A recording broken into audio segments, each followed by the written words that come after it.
Bom, pessoal, primeiro queria dar boa tarde a todos aqui, já com agora a nossa gravação em curso, para que os demais possam acompanhar o que a gente vai falar aqui em horário assíncrono.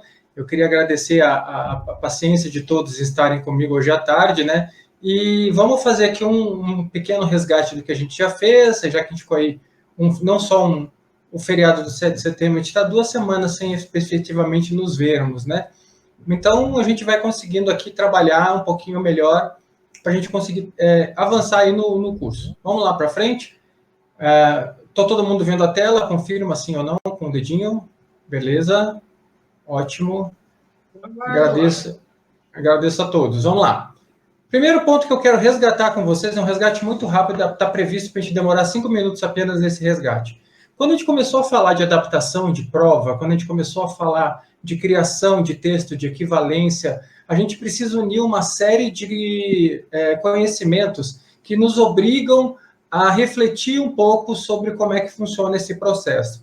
Não basta a gente ter muito domínio sobre a nossa área especificamente, a gente também vai ter que acrescentar esse domínio do conteúdo e da área a um outro conhecimento, que é o conhecimento pedagógico formal. Então, não adianta para uma pessoa adaptar um texto, ela tem um largo conteúdo da sua área. Então, não adianta saber muito de física, não adianta saber muito de ciências, não adianta saber muito de psicopedagogia. Não, isso não é o suficiente. Se você não conseguir unir a esse conhecimento um conhecimento pedagógico formal, que vai muito da psicopedagogia ali do Galvão, que eu também tenho uma especialização nesse caminho, que é a parte de entender como é que a pessoa aprende. Por quê? Quando você vai fazer uma adaptação para uma pessoa cega, você tem que partir de um princípio muito simples, que é comum as pessoas esquecerem. Nós estamos adaptando questões para pessoas cegas. Então, a questão da formação da imagem para eles não tem a mesma simplicidade que tem para nós. Um exemplo muito simples disso é na hora que você vai fazer relação com a memória visual. Por exemplo, eu dizer alguma coisa, parece o arco do McDonald's, o que automaticamente vai pegar na cabeça de alguém? Aqueles 2 arcos amarelos, porque todo mundo já viu o McDonald's. Dependendo se eu falar, parece o arco do McDonald's para alguma pessoa com deficiência visual, ela forme o sentido da lanchonete, do hambúrguer, do ambiente, do suco, mas não forma sentido na imagem dos arcos. Então, ela trabalha com o significado da ideia do McDonald's, mas não trabalha com a imagem, que é aquilo que nós talvez estamos naquele momento querendo que ele busque, que é uma informação visual. Isso vale para vários outros elementos que compõem a rotina de uma pessoa cega. Por exemplo, cor. Muitas pessoas até ficam com o dedo, né? Fica lá com receio de falar, mas isso é cor vermelha, ele não sabe cor. Não, não é que ele não saiba cor. Acontece que cor para ele tem um significado diferente do que tem para nós. Então, nós não atuamos com essa parte visual da mesma maneira que uma pessoa cega. Quando a gente faz uma referência visual a uma pessoa cega, ela não pensa na imagem, ela pensa no que aquilo significa para ela. Então, por exemplo, se eu falar lá, agora nós vamos entrar aqui num Porsche, né, um carro Porsche. Legal. Para nós, a gente vai pensar já num carro arredondado, um carro esportivo, um carro com um design moderno.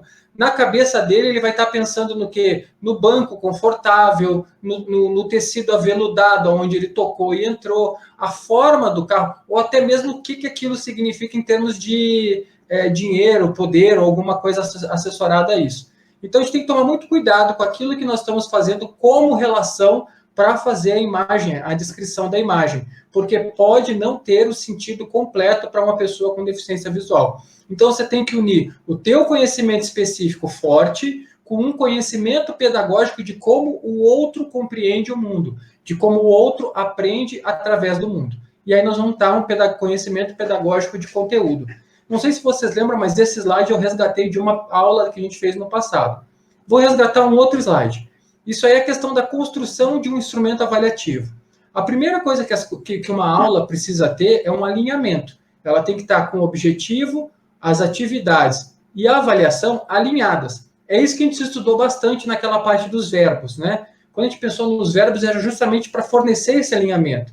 Então, se o meu verbo de aprendizagem queria que eu, por exemplo, listasse alguma coisa, eu tinha que fazer uma atividade em sala de aula que permitisse aos estudantes conhecer, e a avaliação eles teriam que listar aquilo que eles acabaram de conhecer. E assim vai para todos os verbos. O nome disso, dentro da pedagogia, é alinhamento construtivo. É uma referência colocada pelo Paulo Freire na questão da execução das aulas. Trocando em miúdos, o que é mais ou menos aí? O que é o objetivo? É o que eu espero ao final da aula, o que eu quero que esse cara aprenda. O que é o desenvolvimento? É o caminho que ele percorreu. E como é a avaliação? É como é que eu sei que cheguei lá. Para eu fazer uma avaliação, eu preciso sempre ter na cabeça o que eu queria e o caminho que eu percorri. Até na hora que eu for fazer uma descrição. Por quê? Quando eu for fazer uma descrição, uma equivalência textual ou qualquer coisa do estilo, se é o professor de aula que está fazendo aquilo dali, ele tem uma terminologia própria, ele tem uma maneira de explicar aquilo, ele utiliza exemplos, ele utiliza palavras que o estudante está habituado quase que semanalmente a ouvir dele. Então, é importante, se você estiver adaptando a tua disciplina para o teu estudante, a tua prova da tua disciplina para o teu estudante, tu te socorrer naquilo que tu fala cotidianamente. Vou dar um exemplo aqui da química, né? Na química, tu pode, por exemplo, ler assim, ó, H2O. Isso é uma forma de você ler. Ou você pode falar hidrogênio 2 oxigênio. Eu não sei exatamente qual é a maneira que você fala em sala de aula aquilo que é da tua matéria, mas é importante tu usar o teu jargão de fala no que é os elementos da tua descrição, para que tu tenha, a partir dali, o resgate da memória e do sentimento desse estudante com deficiência visual. Sem isso, talvez ele fique perdido. É muito comum nas descrições da matemática o professor se socorrer numa linguagem muito técnica. Então, por que eu estou falando disso? Lá na sala de aula, de uma maneira mais simples, ele fala assim, ó, então tu tem a ponta do triângulo, né? Mas lá na prova ele quer descrever o triângulo como um vértice, né? Eu tenho ali o ladinho do triângulo. Então eu quero descrever como uma aresta. Então, assim, se você vai utilizar a linguagem, que utilize sempre uma linguagem da sala de aula. A menos que, por exemplo, nesse caso da matemática, você esteja num processo de conversão da linguagem. Então, num primeiro momento, você explicou o que é aresta, o que é vértice, mas agora você quer que ele saiba a palavra aresta, que ele defina a palavra vértice. Tudo bem. Então, você está fazendo uma crescente, tá legal, usa essas palavras lá no final. Mas na matemática tem que tomar muito cuidado, porque é comum os professores de matemática se socorrerem na linguagem técnica, quando muitas vezes talvez eles não utilizem essa linguagem técnica no cotidiano da sala de aula. Então é importante a gente estar sempre ligado nisso daí. Entendendo que não só o Colégio Militar, mas várias outras escolas, agora de manhã eu estava em consultoria com o Colégio Marista, lá com o pessoal da FTD, justamente nessa parte de adaptação de provas. E é interessante que eles me colocaram o seguinte, a FTD também faz as avaliações externas, e eles estão muito preocupados com isso, porque a FTD, ela não pega um pedaço dos colégios maristas, ela pega a integralidade dos colégios maristas. Então, desde o Colégio Marista do Amazonas ao Colégio Marista do Rio Grande do Sul, existem essa diversidade do saber e do ensinar. E eles estavam preocupados em como fazer essa adaptação. E é uma grande busca, né? Porque, afinal de contas, é muito difícil ter um padrão de linguagem nacional num país continental como o Brasil. Então, é comum que, provavelmente, nas provas padronizadas que são aplicadas pelo DEPA, alguma coisa assim, a gente enfrente alguma dificuldade na tradução ou na transcrição de uma imagem. Por quê? Porque isso é necessidade da prova, né? É óbvio que existem outras possibilidades avaliativas, mas não cabe aos professores ficar discutindo se ela é válida ou não é válida. O que nos cabe é tentar gerar a solução para que o nosso estudante tenha a capacidade de executar aquilo que nós estamos mostrando. Então, esse é um ponto importante. O que eu quero falar com isso é que, hoje em dia, uma coisa inteligente para qualquer professor, até resgatando o nosso conteúdo do curso, é quando ele começa a utilizar aqueles que são os acessórios adaptativos. Eu não sei se todos já passaram por essa parte do curso, mas eu até faço uma analogia com o banco do carro, né? Por que o banco do carro? O banco do carro hoje ele possibilita que pessoas de diferentes tamanhos consigam ter um razoável conforto para dirigir o seu próprio carro. Ele sobe, ele desce, ele vai para frente, ele vai para trás, ele reclina, ele inclina. Então, tu tem ali vários pontos de ajuste que você consegue colocar o mesmo banco do mesmo carro a serviço de várias pessoas. Mas sempre é necessário fazer o quê? Um breve ajuste nesse banco, que embora seja igual para todos, existe um ajuste a ser feito. Então, o professor, quando for elaborar uma avaliação, é interessante que ele já elabore junto com a questão original, aquela que vai ser mostrada à maioria dos estudantes, o que seriam os pequenos ajustes das particularidades que ele tem em sala de aula. Então, se for uma descrição, se for uma conversão para texto direto, uma conversão para texto direto, se for algum tipo de trabalho no sentido de que, não, esse aqui vai ter um ledor e eu estou com medo do ledor, talvez não tenha competência de leitura para ler uma fórmula química, então escreve a fórmula química por extenso, escreve ali a unidade por extenso, porque dependendo de quem é o ledor, talvez o ledor daquele dia, não seja um ledor lá muito fixado naquela disciplina, né? Por exemplo, imagina que hoje um professor lá vai auxiliar ou sai e tem uma prova de química e o professor ele faz muitos anos que não se dedica ao estudo da química, tem ali uma reserva de memória, mas não tem todo o conteúdo na ponta da língua, pode se confundir, pode dar problema, então não custa nada tu fazer o professor original, o professor da disciplina, fazer ali um recurso adaptativo curto, para que na hora da aplicação daquela prova, que precisa ser lida, o ledor tenha esse conforto de ter certeza que não vai errar.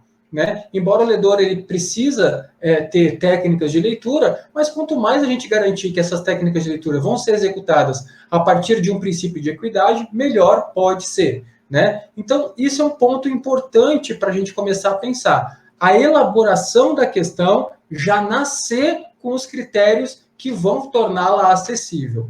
Isso é um ponto. Mas nós também vamos ter que fazer o quê? A acessibilidade de questões que nós não criamos. Isso é uma coisa que eu já notei que é necessário que seja feita dentro da estrutura de qualquer escola que tenha algum tipo de avaliação externa. E aí a gente vem com alguns pontos que a gente está esclarecendo a partir de agora dentro do curso. O primeiro ponto é que é o seguinte: a lógica diz que se a questão é eminentemente solucionada pelos olhos, ela não deveria estar constando na prova de uma pessoa cega. Eu acho que isso daí é, no mínimo, ponto pacífico. Alguém que gostaria de falar? Não, acho que só está aberto o microfone. Você disse, depende da imagem, de interpretar uma imagem para resolver a questão? Não é assim, o que eu estou falando é o seguinte, ó. Eu vou mostrar aqui que acho que fica mais fácil a gente olhando. Tá. Então, vamos lá. Ó. Aqui eu tenho uma questão que foi no Enem de 2019, tá bom? Por que eu não usei o Enem de 2020? Porque, eu não sei, por algum motivo, as provas não estão disponíveis do Enem de 2020, mas estou pegando aqui o Enem de 2019. Lembra que quem já fez lá a questão de equivalência textual, fala que o primeiro passo para a gente gerar uma adaptação de equivalência textual ou descrição é entender o percurso da questão. Concorda comigo? Eu tenho que saber o que essa questão está perguntando. O ponto que vai mostrar isso é justamente esse aqui, ó. Dá para ver meu mouse aí, não? Aqui, ó. É lá embaixo, depois do segundo pino, ó. Ao meio-dia com sol a pino, as letras que formam esta escultura projetam ortogonalmente sua sombra sobre o solo. A sombra projetada é. Então, o que é? Aqui ele conta uma história bonita, diz que tem uma escultura, que essa escultura é suspensa, e quando bate o sol dessa escultura, forma uma sombra no chão. Concorda? É isso que está dizendo. E o que ele está perguntando? Qual é o formato da sombra? Aqui, ó, na letra... Opa, perdão. Na letra A, seria como se fosse uma placa coesa. Na letra B, ali tem alguns recortes. Na letra C, alguns recortes. Se a gente for pensar que o P vai fazer uma sombra mais comprida, eu acho até que é a letra E. Deixa eu chutar aqui. O P, não, ainda não é a letra E. Acho que é a letra B. Ó. É o P, que faz uma sombra por causa da barriguinha. O I, aqui os dois pazinhos do N e a letra E. Exatamente, letra B. Né? Imagina você ter que descrever isso daí. Eu não estou conseguindo nem entender, quanto mais descrever. Não, mas então vamos ler a questão toda para ter o entendimento. É o seguinte, ó. Não, mas tudo bem, eu digo assim, ela já é para mim, né? Ela já é complicada de entender, essa questão da sombra. Sempre foi, né? Essa parte da física. Aí fico imaginando descrever isso. Alessandra. A Alessandra da física. Mas o que é? É simplesmente uma sombra. É como se você pegasse uma lâmpada e jogasse em cima da palavra pine e olhasse o que sobra lá embaixo. É esse que é o objetivo da questão. Por mais que ele floreie em texto, por mais que ele faça toda lá uma contextualização, o que está perguntando é isso. Eu joguei uma lâmpada em cima da palavra PIN, né, que quer dizer Programa Internacional de Nivelamento de Estudos, e o que sombra vai chegar no final. Aí eu tenho ali, ó, letra A, letra B, letra C, letra D, letra E. Nenhuma delas está com texto. Então, o que eu teria que fazer? O que a descrição de imagens mandaria fazer? Eu descrever essas imagens. Só que a descrição de imagem por si só pode não ser um problema. Aliás, pode ser um problema. Por quê? Porque aqui eu não tenho como descrever o tamanho do quadradinho, quantos quadradinhos tem. Isso não geraria sentido na cabeça de alguém. Concorda comigo que é uma questão que, para eu descrever, lascou? Agora, imagina se uma questão dessa categoria. E ela não é uma questão complexa de ser feita, ou seja, você não precisa de grandes conhecimentos de física, não tem nenhum cálculo complexo, não tem nenhum dado que precisa ser... Não, é simplesmente uma ideia de visão sistêmica, de olhar por cima. É isso que está... A competência, inclusive, dessa questão, ela é uma competência H2 no Enem. Ela é uma competência das mais baixas. É uma das primeiras competências. Ela seria uma questão de primeiro ano, avaliando o que seria os conhecimentos de primeiro ano, porque ela não tem uma competência mais alta. Esse é o ponto. Só que é o seguinte, a forma como ela foi criada é uma forma que é impeditiva de uma pessoa cega. Não tem como descrever isso. Então, o que o INEP criou? Ele criou a possibilidade de você fazer o quê? Trocar a questão. Ponto. Simples assim. Já que essa questão não tem como ser descrita e uma pessoa cega não teria como fazer, eles trocaram a questão 151 do Enem de 2019 por essa questão 151. Inclusive, eu copiei direto da folha da página, né, da prova impressa, que é para mostrar que ela faz parte da página. Aqui está aqui, ó, né, o códigozinho de barra do Enem, está tudo direitinho. Ela faz parte. Ela foi trocada. A questão 151 da prova da pessoa cega, que foi lida pelos ledores, não contém aquela questão do PIN. Mas aí alguém pode dizer, mas isso trocou a dificuldade da questão. Não, não trocou. Por quê? Porque essas questões que vão para o Enem, elas têm uma coisa chamada pré-teste. Entendeu? Então, elas são testadas e, estatisticamente, elas possuem um mesmo grau de dificuldade para o respondente. Eu não estou dizendo que a matéria é mais fácil ou matéria é mais difícil. Eu estou dizendo que o número de pessoas que erraram aquela questão visual e o número de pessoas que erraram essa questão que foi substituída, ela é semelhante. Ela é muito. Então, elas são questões equivalentes em termos de pontuação. Eu consigo fazer isso. Então, existe remédio para impossibilidade de adaptação de questão. Se ainda esse remédio não está distribuído a todos, tem como fazer isso. É uma questão de debater, de discutir, de se pensar formas de que nem sempre as questões que vêm em provas padronizadas podem ser adaptadas perfeitamente para o uso de uma pessoa cega. Esse é o ponto. Nem tudo que está na tua mão a gente consegue descrever ou até mesmo criar um texto, uma equivalência textual. Mas a gente não estava falando de descrição, a gente está falando de equivalência textual nesse momento. Eu só peguei aqui um empréstimo para mostrar que dentro de uma coisa muito complexa para a pessoa cega, existe sempre a possibilidade de se trocar a questão. Vamos para frente. Então, quais são os pontos de atenção na equivalência textual, né? A primeira coisa é que a equivalência textual, ela é indicada justamente para as figuras mais complexas. Por quê? Porque a figura complexa, ela tem um problema que às vezes é muito elemento, é muito dado, e isso daí, na hora de você colocar na ponta do papel, vai gerar um texto gigantesco que vai desequilibrar o tempo de resolução da questão. Por exemplo, eu não sei qual é o tempo que dura uma prova do DEPA. Quem me ajuda? As provas, aquelas que vêm padronizadas do DEPA. O tempo de resposta é quanto tempo?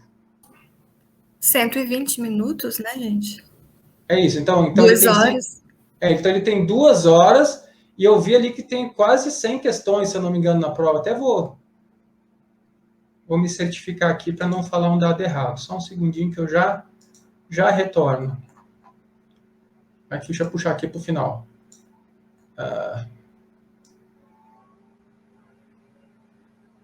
São 95 questões por prova. Né? Então, são 120 minutos. Vamos fazer um arredondamento aí para facilitar o troco e a descida, né?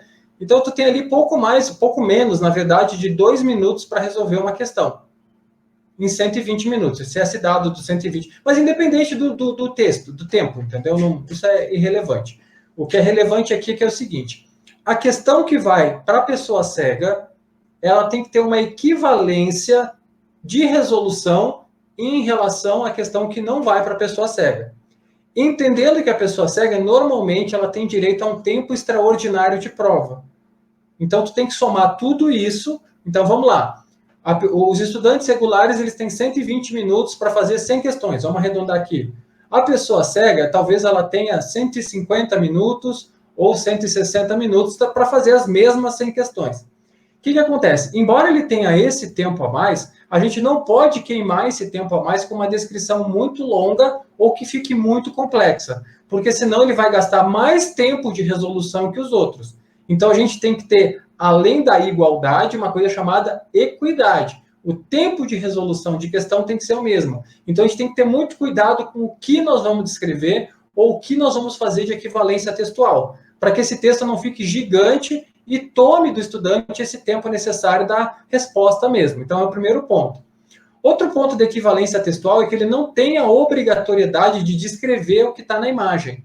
A imagem ela serve como um ponto de inspiração, como eu coloquei lá no ambiente virtual. Ele é o quê? Tu vai criar um texto inspirado na imagem, no que está respondido, nas alternativas, no enunciado, até mesmo a legenda da foto que gerou lá pode dar um elemento, né? Eu coloco lá no ambiente virtual uma foto de uma arquitetura alemã e na legenda ali tem uma informação que é de Blumenau, se não me falha a memória, né? Então, eu uso essa informação de Blumenau. Por quê? Porque essas informações são informações que já estavam inicialmente destinadas a serem vistas pelos estudantes, né? Então, eu não posso omitir essa informação. E como eu estou numa equivalência textual, eu não preciso ter a dureza em dizer assim, legenda da foto. Eu posso fazer essa informação da legenda aparecer de uma forma organizada no texto. O que esse texto precisa ter? Precisa ter todos os elementos necessários para que eu possa montar a resposta.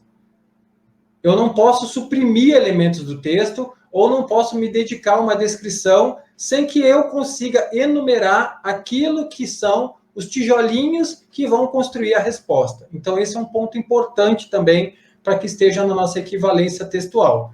E, fundamentalmente, tem que ter a mesma, se puder, né? Nem sempre é possível. Eu vou dizer que nas provas de cego isso é praticamente impossível, mas a gente tenta não aumentar demais, né, a complexidade da questão, tenta não mudar o verbo, né? Porque às vezes o verbo é identificar, mas aí a identificação da outra era uma identificação visual, agora é uma identificação de informação explícita em texto, isso muda a competência, mas aí é uma discussão lá para o pessoal dos pedagogos, mas a gente tenta não mudar isso muito forte, não alterar demais a característica da questão, para que ela não se torne nem muito fácil, mas o que normalmente acontece é o contrário, ela se torna muito difícil.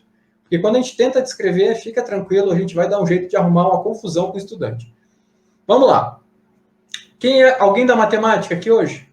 Se não é da matemática, eu vou pedir ajuda do pessoal da física. Se bem que isso é física, né?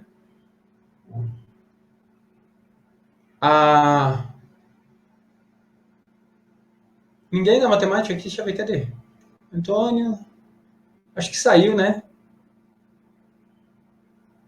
Não tá. Bom, vamos lá. Eu vou pular essa daqui, eu vou pegar uma outra. Quando voltar alguém da matemática, eu quero fazer junto. Alguém me ajuda aqui? Da biologia. Sou da biologia. É da biologia, não, deixa eu olhar. É físico da água, biologia, perdão. Não, tá. É que eu estava olhando aqui, análise de temperatura, e nem olhei o enunciado, me perdoa. Tá bom, mas vamos lá. Como é que a gente faz uma adaptação? Eu nem olho, na verdade, essa questão de disciplina ou qualquer coisa. Toda vez que eu vou adaptar, a primeira coisa que eu vejo, que eu tento entender o que o cara quer com aquela questão. Então, tá muito claro ali, ó. Circule na coluna da direita as letras correspondentes à descrição, né?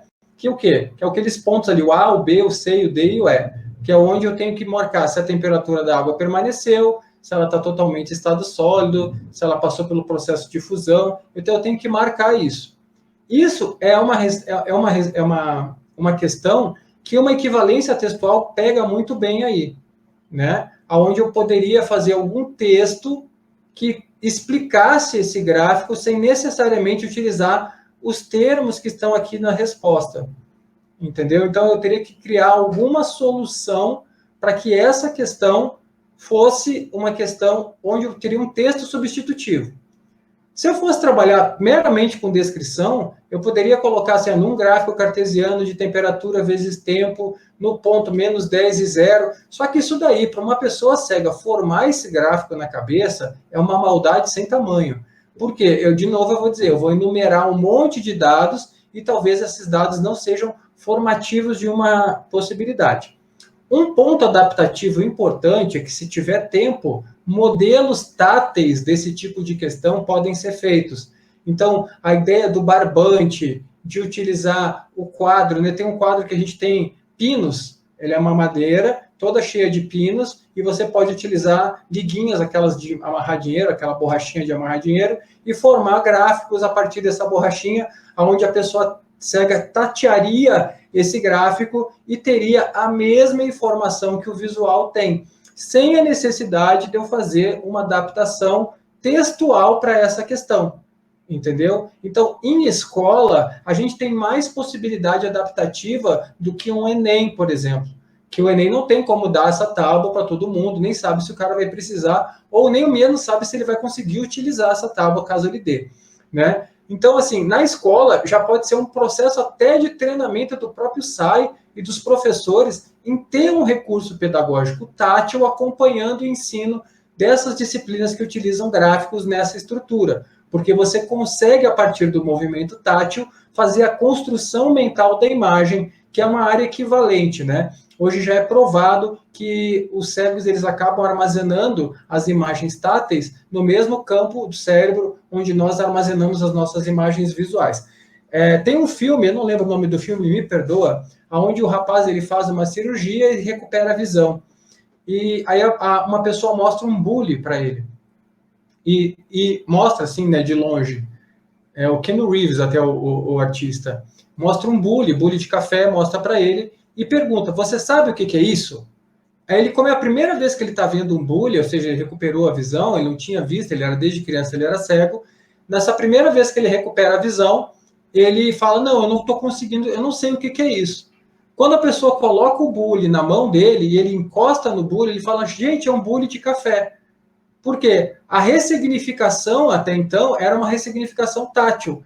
Então, quando ele viu, ele não reconheceu porque ele tinha um reconhecimento tátil das coisas. Quando ele botou o bule de café na mão, que ele tateou, que ele viu aquele bico, ele teve uma visão, aí sim, ele teve uma memória visual, e a ressignificação mudou para ele. Então, agora ele tinha, além da tátil, uma visual.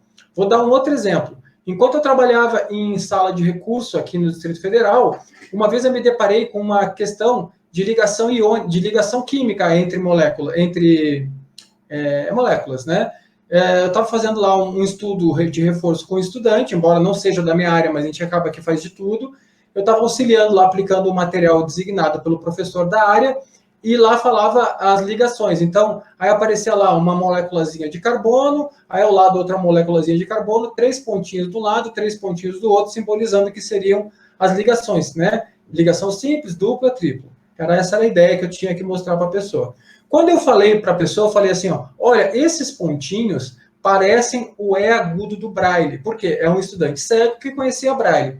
Quando eu falei, parece o E agudo do Braille, a menina olhou na minha cara e falou assim, não faz sentido isso, professor. Como não faz sentido? Tem 3 pontos de um lado, 3 pontos do outro, e aqui faz as ligações, é o E agudo. Ela não tem sentido, professor. E nós ficamos 2 dias discutindo ali se tinha sentido ou não tinha sentido. Foi quando eu falei assim, então me mostra o E agudo.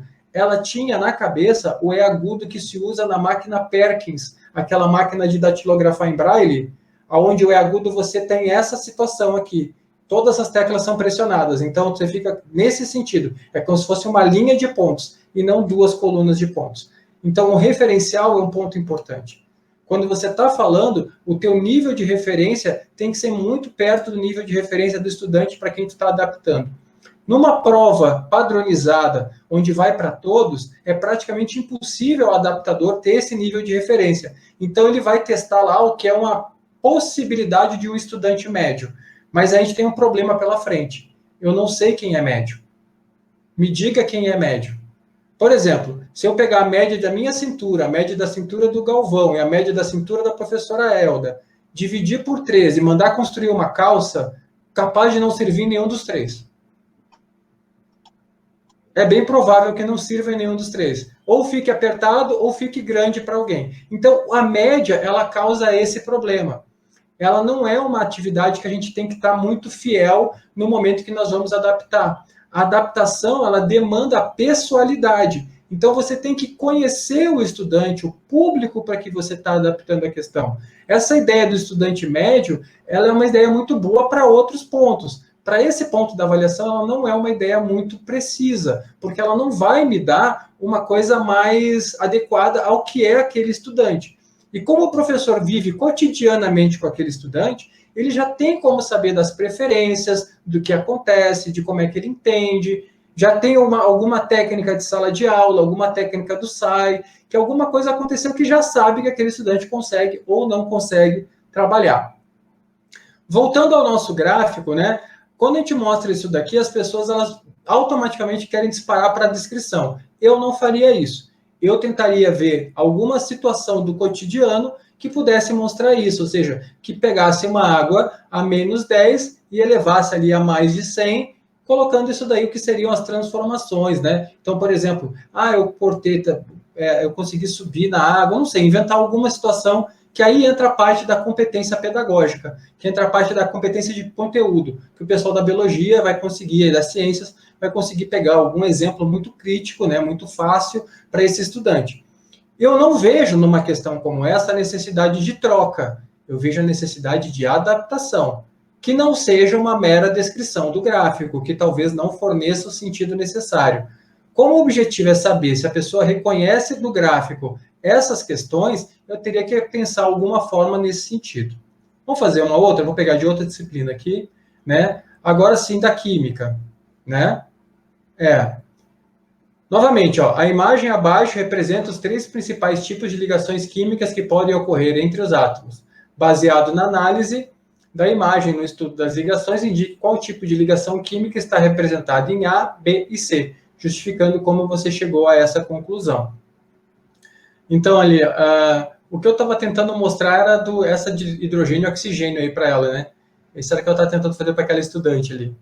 Então, assim, quando a gente começa a trabalhar com a química, eu tenho como explicar todas essas ligações de uma forma onde a pessoa identifique-as através das características, sem necessariamente criar um modelo visual para elas. Então, a ligação iônica, a ligação covalente ou outros tipos de ligação, elas têm características. E essas são a parte que deveria estar constando nesse texto de equivalência textual.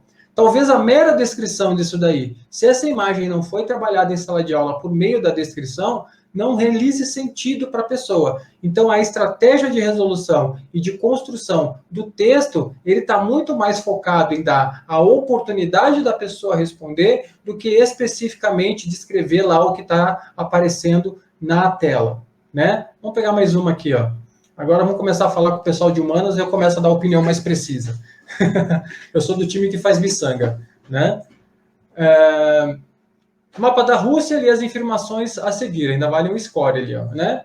Aí tem o mapa da Rússia e aí vem a primeira questão. Vamos entender o que está pedindo? Está dizendo que é para dizer qual é as corretas, então ele vai ter que julgar alternativas. Então a minha descrição, hoje, ela vai ter que atender ao julgamento das alternativas. Vamos lá? A primeira coisa nesse mapa, ele mostra ali o Mar Negro, o Mar Cáspio e o Mar Aral. Me dá uma dimensão de 600 quilômetros, né? Uma escala, e marca ali o que é a Rússia, marca o que é o Círculo Polar Ártico, marca o que é a Europa, né? Então, a letra 1 é ótimo. O número 1, ele fala, parte considerável do território russo está situado na zona polar, o que cria sérios problemas de ocupação no espaço geográfico. Bem, imagine, o estudante que está vendo, ele vai olhar para aquele mapa, vai ver aquele círculo polar ártico, né? E vai dizer se essa afirmativa é correta ou não. Então, é simplesmente uma descrição visual do que está acontecendo.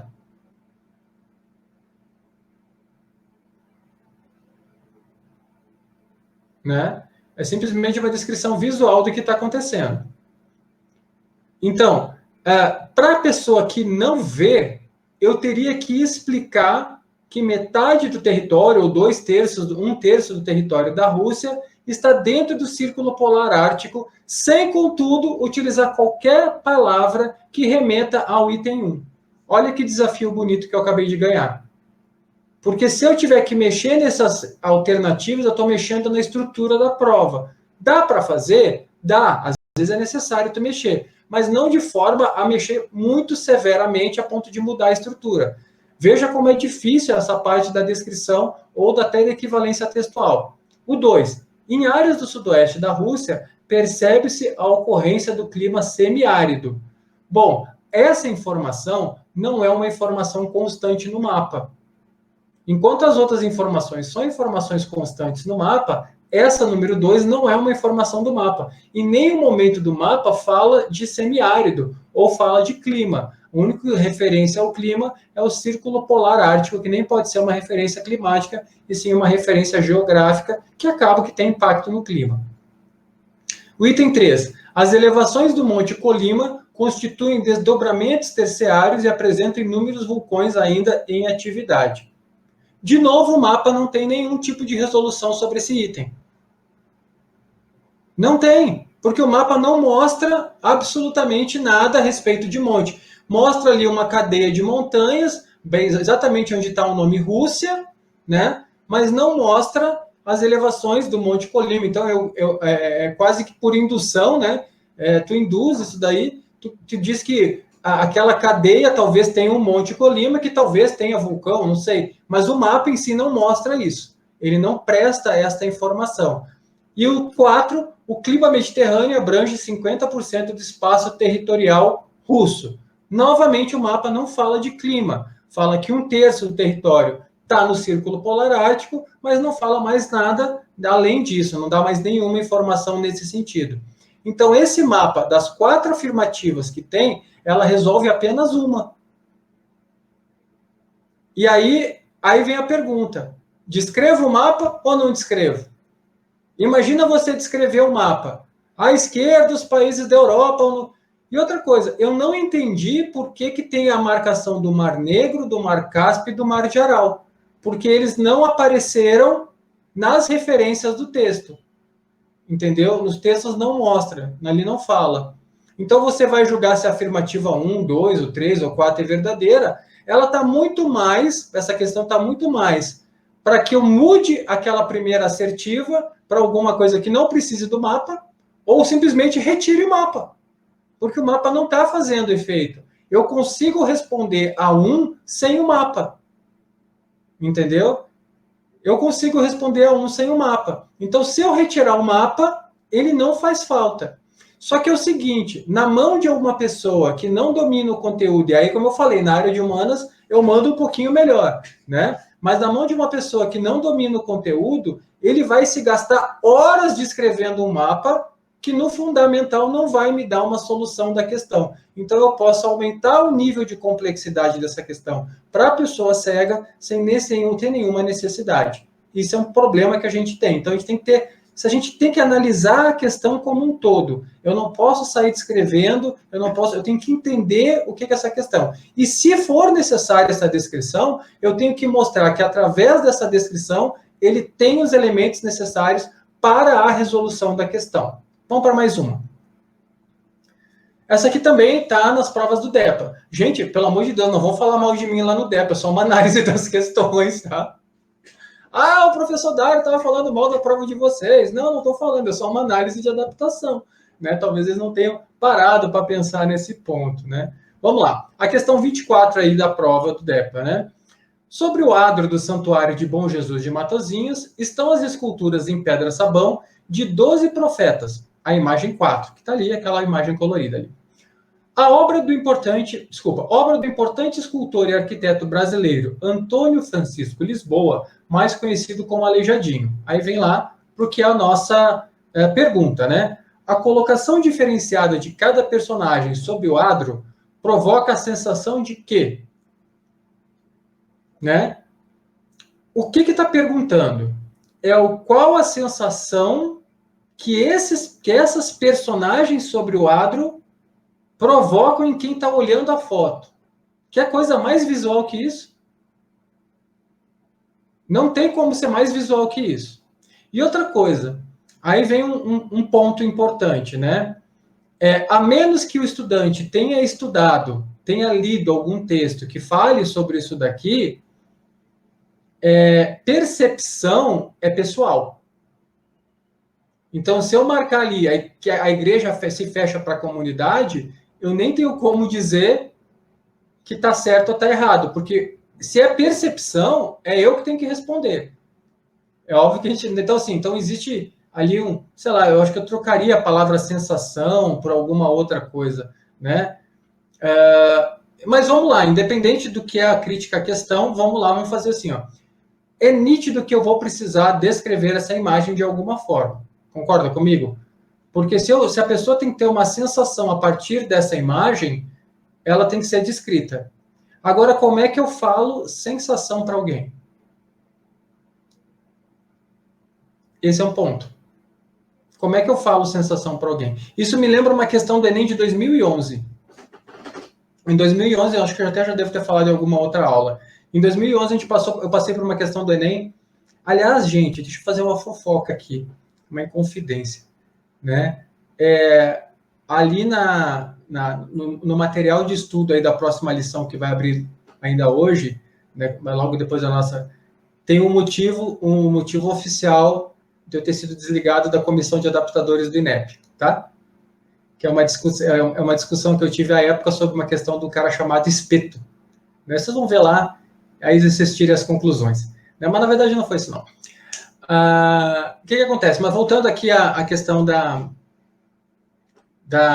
imagem. Então, quando você faz isso daqui, para você descrever isso daí, é complexo, porque imagina, tu tem ali várias figuras, a própria foto não é uma foto nítida, esse é o tamanho original da foto que está lá, eu não fiz nenhum tipo de ajuste, é um copia e cola simplesmente jogado aí, talvez esteja menor, dependendo se a pessoa está olhando no celular ou na tela, talvez esteja um pouquinho menor, mas é essa foto mesmo. Você não consegue identificar, por exemplo, a roupa do profeta, você está vendo o vulto dos profetas. Então dá para ver ali que tem dois com o braço levantado, o outro está com o braço baixado, mas não dá para ver muita coisa da foto.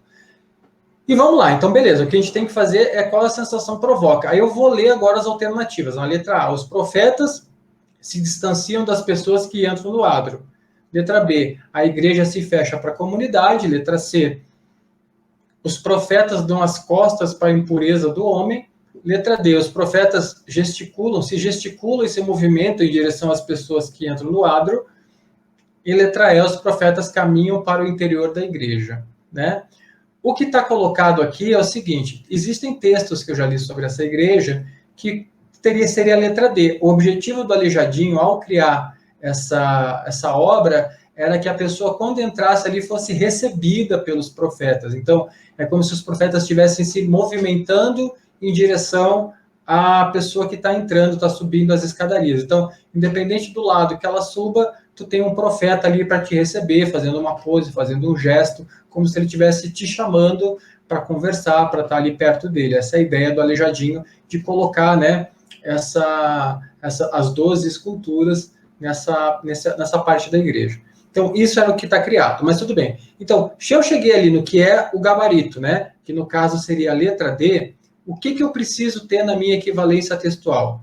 Elementos que eliminem a letra A, elementos que eliminem a letra B, elementos que eliminem a letra C e elementos que eliminem a letra E. E algum elemento que confirme que a resposta é letra D. Tudo isso no ato da minha equivalência textual ou da minha descrição. E aí vem a necessidade primal do domínio perfeito da disciplina.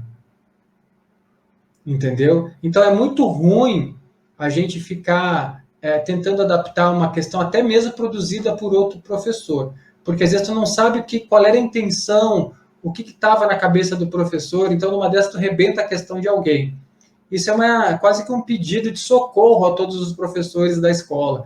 Quando você criar a sua questão, já bota na mão do DEPA alguns elementos, já pensa nessa questão, já pensa no seu estudante cego, por exemplo. Eu sei que tem aí um ou dois estudantes que precisam desse tipo de adaptação dentro da escola, mas já pensa nisso e já coloca lá o que seriam os recursos adaptativos, entendeu? Isso é um ponto importante para a gente estar sempre colocando, né? Então, olha só, essa ação descritiva, ela é muito complexa nessa figura, porque se você vai começar a descrever, por exemplo, da esquerda para a direita, então você tem lá um primeiro profeta que a gente nem vê direito, um segundo profeta que está com a mão levantada, mas você não sabe exatamente mais nenhum detalhe, só dá para ver que ele está com a mão levantada. Então, assim, é a típica questão que, se pudesse trocar, eu trocaria. Ou pediria ao professor. Teria como trazer um texto de época, algum recorte durante a construção dessa obra, alguma coisa, alguma interpretação de alguém que falou, uma reportagem, qualquer coisa que também traga essa imagem de uma forma mais lúdica, para que a pessoa que não vê consiga receber esses elementos e reelaborar essas alternativas de uma maneira que esse texto fosse eliminando o que era o que não era. Então, eu acho interessante. Eu falo muito que essa talvez seja uma das questões que eu pediria para fazer a troca, né? Gente, eu queria... Aqui já está chegando lá no finalzinho, estamos no 52, né? Eu falo muito que eu gosto de ser pontual, tanto no começo quanto na saída, né? Vou tomar um golinho d'água aqui. Isso é um ponto importante. Essa questão da equivalência textual, ela é muito legal, porque tu tem a possibilidade de pegar imagens altamente complexas e transformar num texto simpático para que a pessoa com deficiência consiga efetivamente atuar, trabalhar e ter essa possibilidade de aprender um pouco mais, né? E ser avaliado em cima das suas habilidades. Outro ponto que eu quero frisar aqui de novo, deixar falando de novo, é que nós estamos adaptando provas para pessoas cegas. E assim sendo, né, quanto menos capacidade de interpretação visual a nossa questão tiver, melhor ela vai ser absorvida por uma pessoa com essa potencialidade de resolução, que não tem a potencialidade visual. Então, isso é um outro ponto importante, né? E também utilizar a lógica, né? Às vezes a gente precisa utilizar a lógica. E sempre lembrando, né, que quando você coloca uma imagem e essa imagem não tem uma descrição que permita que essa pessoa tenha os elementos para a resposta, você não está criando uma solução, você está criando uma barreira. E barreira não é uma coisa interessante para ter na escola, entendeu? A escola ela tem que ser remover as barreiras e não criar novas barreiras. E aí vem todo um trabalho, né? Que agora o nosso curso começa a fazer um pouco mais de sentido, eu acredito, né? Quando lá no módulo 1 eu falava muito sobre a questão do etnocentrismo, que eu falei lá, a gente trabalhou a questão do etnocentrismo, a questão do julgamento, a questão do que é o direito de todos. Lá no módulo 1 a gente falou bastante sobre o direito de todos, como é que se configura esse direito, o que é o etnocentrismo, como é que eu garanto o direito de todos. Quando lá no módulo 2 a gente falou ali sobre as características das pessoas com deficiência, e logo a seguir a gente veio falando sobre barreira, né? O que é uma barreira de informação, o que é uma barreira de atitude, né? Entendendo que, por exemplo, imagina, o professor que olha para essa questão e não consegue compreender essa questão como uma questão que precisa de algum tipo de adaptação, ele pode estar com uma barreira de atitude, né? Ele tem que conversar, talvez aí ver com alguém uma ajuda nesse sentido, né? Outros professores, eles disfarçam a barreira de atitude com aquela coisa do tipo, mas eu não sei fazer. Não, tudo bem, eu entendo que a gente precisa aprender a fazer, mas eu garanto que a primeira vez que você fez pão de queijo, se é que fez alguma vez, não saiu bom, né? Mas depois da 20ª vez foi o melhor pão de queijo, agora só você faz porque é o melhor pão de queijo de todos. Então não adianta, você tem que fazer a primeira vez, vai errar e tem que aprender com o erro, né? Isso é um ponto importante. A gente tem que ressignificar o que é o erro na educação, né? Eu acho muito importante isso hoje em dia. Eu acho esquisito hoje a gente não entender o papel do erro para a construção da aprendizagem. Eu até escrevi isso no curso, né? O erro é nada mais nada menos que a semente do acerto que ainda não brotou. Então, se você botar na terra esse erro e deixar ele brotar, ele vai virar um acerto. Então, você tem que entender que se está errando agora. E é um processo de aprendizagem. E num processo de aprendizagem, é natural que existam erros. Então, tem que fazer, vamos tentar fazer. E outra coisa, você está aplicando diretamente a um estudante. É importante ouvir o teu estudante. Senta com o teu estudante, mostra a descrição, fez sentido? Ficou bom? Não, não ficou bom, professor, eu não entendi. Opa, legal. Como é que você poderia melhorar? O que você acredita? Conversa, senta, se não com o estudante, mas senta com o pessoal do SAI, destina um tempo para tentar compreender isso, né? Talvez o teu tempo hoje precise ser dividido também com isso. Não que eu acho que o professor do colégio militar tenha tempo sobrando, eu sei que as missões tomam muito tempo de vocês, mas são coisas importantes também, que é aquela história da ideia do todos, né? Tem um livro da Cláudia Werneck, que o título é Quem Cabe no Seu Todos. Cláudia Werneck é a mãe da Tata Werneck, né? Antigamente a Tata Werneck que era a filha da Cláudia, agora a Cláudia que é a mãe da Tata, né? Então, assim, é um livro muito interessante para ser lido, né? Quem Cabe no Seu Todos, porque ele traz justamente essa visão sobre como a gente acaba enfrentando a barreira de atitude de uma forma positiva. E uma vez que a gente vence a barreira de atitude, todas as demais caem por terra. Então, vamos lá. Vencemos a barreira de atitude, depois a gente vai começar a falar ali sobre a questão dos verbos. Eu sei que muita gente ali viu que a gente se deteve um pouco nisso, mas essa questão dos verbos ela é importante para a gente não criar questões fora do que é o padrão, fora do que é aquilo que você está ensinando. E agora a gente vai pegar mais pesado nessa parte das competências descritivas e adaptativas das provas. Queria agradecer a todos pela atenção, né? Daqui a pouco a gente vai estar se vendo no ambiente virtual. Eu lembrei de uma coisinha.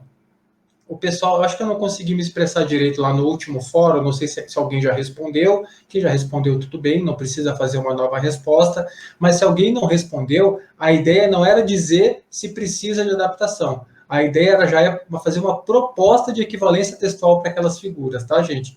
Então, assim, se alguém não fez, já vai na linha da proposta, porque eu vi que algumas pessoas estavam respondendo e falavam assim, realmente precisa de uma adaptação. Não, essa parte já era uma parte pré-prova, né? Então, ali já era a ideia de você colocar uma proposta de adaptação. Qualquer dificuldade que tiver com o Moodle, não virou a lição, etc., pode mandar uma mensagem para mim, eu sou um cara razoavelmente disponível, inclusive à noite eu respondo, não tem problema com isso. O máximo que vai acontecer é eu não estar na frente do computador e espera um pouquinho, deixa eu ligar a máquina, que a gente resolve tudo que for necessário. Muito obrigado pela paciência de todos e queria deixar aberto aí para qualquer pergunta, qualquer colocação.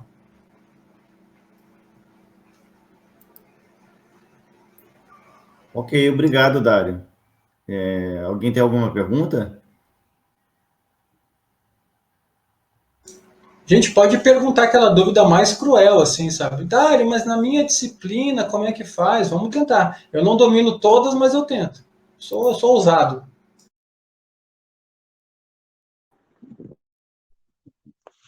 Professor, tirar uma dúvida aqui só naquela questão ali que o senhor pede ali, né, o desenho da RAM, né, sobre a questão do aquecimento global, do calor. Eu posso fazer uma adaptação daquela questão ali, com 2 ou 3 linhas no máximo ali? Não tem problema, tá? Até porque depois tu vai querer me bater quando você fizer. Alguém já passou por essa questão aqui? Alguém que está na sala? Não? Então eu vou dar um prêmio para quem veio hoje, tá? Tá, vou dar um prêmio para vocês. Eu peço para vocês fazer a descrição da RAM, não peço? Tá. Quem já passou já vai querer me bater agora. Da RAM? De uma RAM. Eu não cheguei lá ainda, vou entrar ainda no elaborando questões acessíveis. Tu vai chegar lá. Eu vou pedir para fazer uma adaptação de uma RAM. Só que é o seguinte, eu dou uma dica muito importante antes de eu pedir para fazer a descrição da RAM. Eu dou uma dica muito importante, que é o quê? Analisem a questão. Eu acabei de mostrar 2 ou 3 análises de questões com vocês. Analisem a questão. É uma dica forte. Por quê? Porque se você fizer uma análise completa da questão, vai descobrir que não precisa descrever a RAM. Entendeu? Okay. Aí logo em seguida eu sacaneio e falo assim, gente, desculpa aí quem descreveu, mas não precisava. Entendeu? Então vai de brinde para quem assistiu a aula presencial hoje. E respondi, professor? Mas a ideia é essa. Né? A ideia, essa da RAM, quando chegar na mão de vocês vão ver. Né? Não precisa... Vocês vão ver. O slide seguinte a essa daí vai dizer lá, já que não precisava ter descrito. Tá bom? Eu estou postando as próximas atividades agora. Então, aí até a noite já vai estar liberado mais um módulo ainda, onde a gente vai falar sobre a parte de descrição mesmo, né? E aí já estamos quase que finalizando, já estou partindo para nossas atividades finais. Então é isso, gente. Obrigadão, até a próxima aí. Qualquer coisa eu estou no ar aí.